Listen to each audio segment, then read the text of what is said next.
Alors, en un mot, le gouvernement mondial, est-ce que c'est vraiment réaliste? Est-ce qu'il verra le jour? Et qu'est-ce que vous mettez dedans? Vous savez, quand on regarde l'histoire humaine, on s'aperçoit qu'à partir du XIIe siècle apparaissent des corporations par métier, qui ensuite se structurent et forment un État.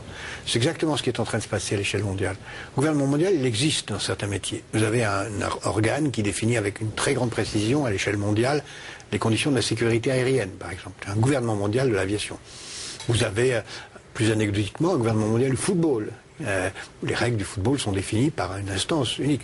Vous avez un gouvernement mondial qui ne marche pas très bien, des banques centrales qui définissent les règles de comportement des banques à la BRI. Vous en avez une bonne trentaine comme ça dans le secteur. Vous en avez il faudrait tout unifier et sur les sujets les plus compliqués. Voilà. Donc il ne faut pas dire que c'est impossible. Ça existe déjà. Internet, il y a un gouvernement mondial d'Internet qui est d'ailleurs très lié aux États-Unis. Mais il y a des gouvernements totalement autoproclamés souvent, qui ne sont absolument pas démocratiques, mais progressivement, la nécessité d'une intégration de la gouvernance ou du gouvernement de la planète est en train de se mettre en marche.